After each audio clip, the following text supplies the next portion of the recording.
العقيد وائل سامي مرشح لعضويه النادي الاسماعيلي، برحب بيه في موقع الاسماعيليه السيسي. اهلا وسهلا يا فندم، كل طيبين. كل سنه وحضرتك طيب ورمضان كريم. كل سنه وانتم طيبين وشعب اسماعيليه والامه الاسلاميه كلها بخير ان شاء الله.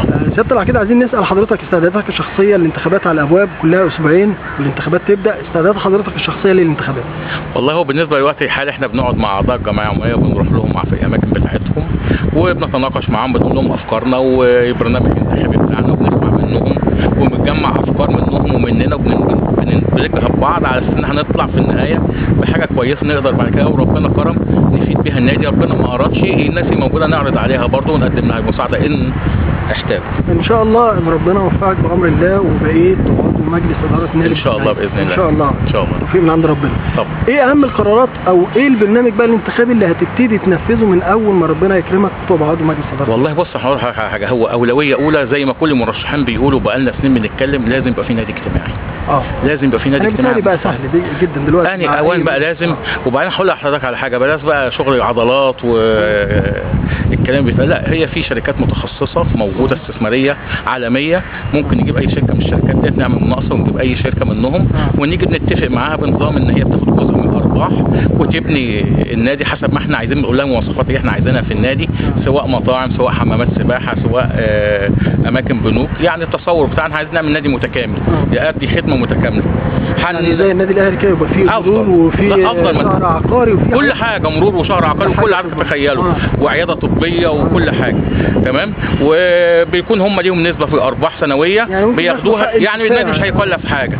وهنفتح العضويه بتكون بمبلغ، هنقول مثلا مبلغ تاسيسي وليكن 10000 جنيه مثلا، ونفتح 1000 عضويه. الفلوس ديت هناخدها من الاعضاء ديت هنبدا نقاس بيها النادي داخليا، هو هيبني لي وهيسلم لي النادي، انا بقى جوه سواء اجهزه رياضيه سواء اي حاجات مكاتب او اي حاجه هندبرها من المبلغ اللي انت لميته عضو الجمعيه العموميه بقى مش هدفعه له 10000، لا هدفعه مثلا النص او اقسط له المبلغ حسب يعني لو ربنا اراد حسب ما نتفق كمجلس صغير. لازم يبقى ليه ميزه عن العادي.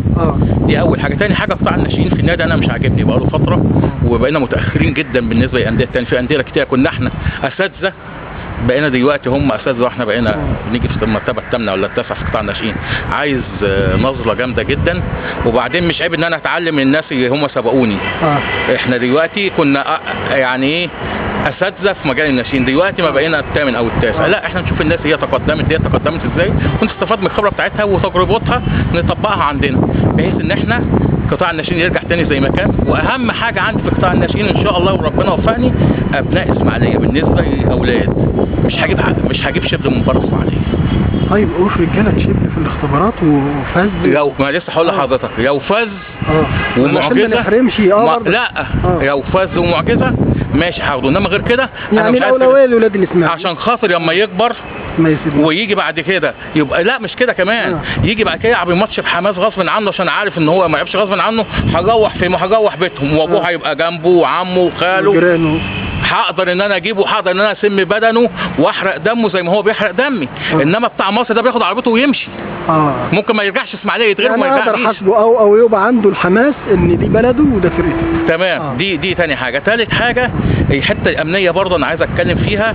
انا عايز اعمل تجربه جديده. ايه هي؟ احنا الامنيه بالنسبه للنادي بالنسبه للمطوشه المطوشه لا النادي زي ما هو امن النادي زي ما هو بالنسبه للمطوشه. انا عايز احنا شباب اسماعيليه هو اللي يامن جمهوره. ازاي؟ فكره جديده انا عايز اعملها ان انا لا حاجه زيها ان انا هقوم اول ماتش هقوم نازل رايح الدرجه الثالثه واقف هناك يا جماعه احنا عايزين 50 او 100 شاب منكم عشان هيشاركوا معانا في تنظيم المباراه القادمه، ونقوم واخدينهم نازلينهم نكون متفقين جايبين لهم تيشيرتات شيك كده بتاعت اسماعيلي، وهقوم جاي متفق مع الشرطه ان هم دول هيدخلوا الناس المدرجات وهيشوفوا على المدرجات والشرطه هتبقى واقفه جنبهم. اللي هيخرج عن الشرعيه الشرطه هتعامل معه، انما هيتعامل مع المشجع وهو داخل جوه المدرج هو المشجع زميله. اجي الماتش بعديه اركن 100 دوت متشكلين واخد غيرهم والماتش بعديهم غيرهم، مش هثبت حد بحيث ان كل جمهور اسماعيليه يشترك في التامين. تيجي انت داخل تلاقي اخوك هو اللي بيفتشك وانت داخل او اخوك اللي بيشوف التذكره بتاعتك. المره الجايه تلاقي جارك، المره بعدين كده يبقى احنا كلنا اشتركنا في التامين والشرطه ما تحتكش باي حد من جمهور اسماعيليه. هو كلام وجيه بس انا خايف من نقطه واحده اللي حصل في ماتش المصري. الداخليه قالت دول اللي في الملعب كانوا تبع الجمهور وهم اللي بيعملوا وشايلوهم الليله. تمام فاكر تمام الموضوع ده؟ تمام. فاحنا عايزين التجربه هي تجربه كويسه، بس يعني عايزه مثلا ايه، دراسه او ندرب الناس، لا ما او توعيه. ما احنا هنعمل ايه؟ معلش يعني انا مثلا هقوم واخد 100 واحد او 50 واحد زي ما قلت لحضرتك، والماتش بعدها ب5 6 ايام هبعت المباحث اشوف الاول فيه بتاع الناس ديت، لو في حد فيه اي مشكله عليه هستبعده. ايوه بالتالي هتاكد ان هم كلهم ولاد ناس وناس محترمين. فبالتالي وبعدين هتبقى الشرطه متواجده معاهم، اي حد هيعمل اي حاجه غلط الشرطه هتاخد اوامر ان هي تتعامل معاه او تستبعده. ماشي. وبره اسماعيليه برضه هنحاول نعملها في المطوشه اللي بره برضه مع النادي، احنا هنروح معاه مع الامن بتاعه ان احنا نبقى مسؤولين عن مدرجنا بجمهورنا بامننا، احنا مسؤولين عنه. تمام يا مهندس. تمام. ايه تاني ان شاء الله؟